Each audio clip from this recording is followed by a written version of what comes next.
Hey winners! Welcome back to another video. As you can see, I'm doing this intro on my own. You're not really helping with the intro, you're not saying anything. Hello? It feels weird doing this intro on my own. I just don't have that intro kind of voice. Maybe I should do something interesting.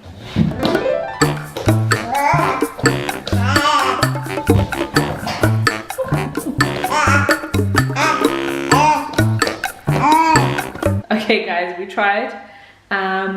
Pretty sure I broke something. On a serious note though guys, I really love the message behind this video.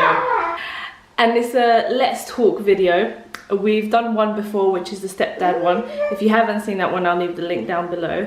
Today we're focusing on dads and destroying any stigmas that there might be around dads these days. There's so many dads out there that are glad to be dads, so that's what we're naming this video, as you saw in the title. I want to send a big thank you to all the dads that took part in this project. I enjoyed editing this video so much. These guys had such great things to say. It was actually hard to pick what to put in the video. I had to actually split it into two parts. So here's part one. Make sure you subscribe so you don't miss part two.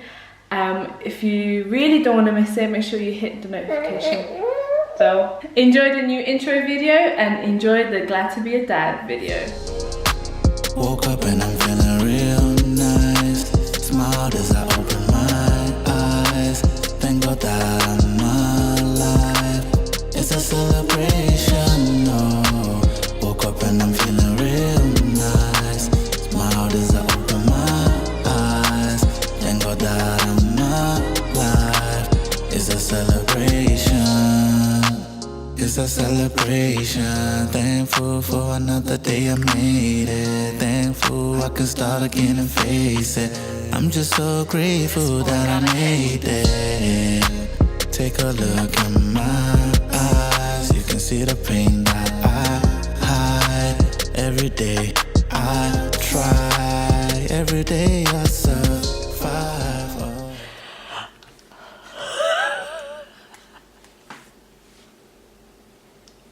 Are you crying?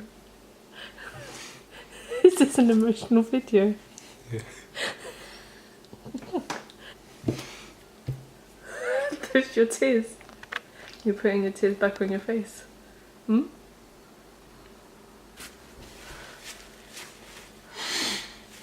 Say hello, Caleb. Hello. Hey. It's hard to explain, but yeah, I don't think there's any words that can justify it. But the best thing about being a dad, I feel, knowing that there's someone that is looking up to you. I get the opportunity to pass along the knowledge and the experience that I've had while growing up and becoming an adult. There's not just one thing. I could sit here and name a few and name plenty, but the first thing I can think of is it's rewarding. Very rewarding watching your child grow up, watching them develop, watching them show you love and care. Just kind of interacting with my son. He's super cute and he's at a stage where he's talking back and he asks why a lot. Him learning, him taking these new steps. He was just as simple as climbing up the stairs by himself. He was running up the stairs the other day and I'm walking behind him thinking, look at this big kid. Mis hijos trajeron a mi vida alegría, responsabilidad, pero fundamentalmente alegría. Me hicieron ser más feliz y darme cuenta de que estaba en el ciclo de la vida. So I think that's the thing I love the most about being a dad, is getting that unconditional love from the children. Yeah, it makes me happy, no matter what kind of day I'm having. The most surprising thing was how much a little child who's unable to communicate with words or verbally, or with speech for that matter, they cannot communicate, but they can show the most undying, never-ending love for you, simply just by the things they do, the way they look at you, the way they react to you. When Cassiana was born and she came out, I didn't think I was gonna cry. I didn't think that was in me, kind of thing. When I'm happy, I don't cry. When Cassiana was born, it was such a roller coaster of emotions. I literally couldn't hold it back. I was just bawling, literally just bawling from my eyes, and I couldn't control it. Unexplainable feeling. But that kind of shocked me, let's say, in terms of how you could be so happy from seeing another person or a child. And I never really experienced that part of life until that moment. You're constantly being surprised. The biggest surprise is how soft you can be.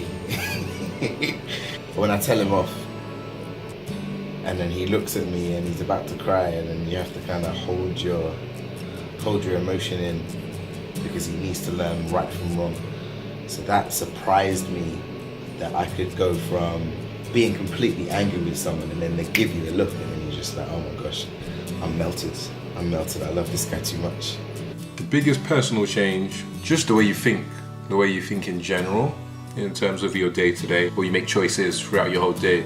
And when I make these choices, immediately one of the first things is, okay, how does it affect the family? And then everything else comes second after that. I can be very selfish, but since becoming a father, you become selfless, totally selfless. You can go out of your way and the first thing you're thinking about is my son or my child. The selfishness goes straight out the window. You put your child first. Now that for me is a big change, and I can sit here and tell you that I didn't see that one coming. But guess what? I'm not selfish anymore, thanks to my son. Not to say I don't make bad decisions, that's not what I'm saying, I'm not perfect, no one is.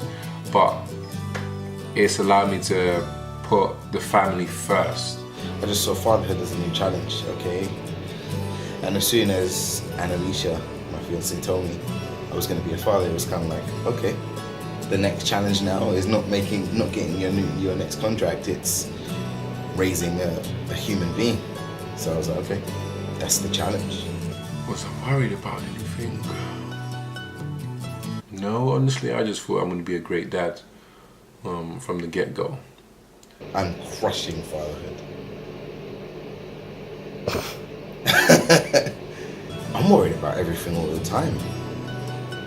It's just, when you hear about these stories about kids and stuff like that in London, and you think, oh my gosh, my son's 3, 10 years, he's going to be 13.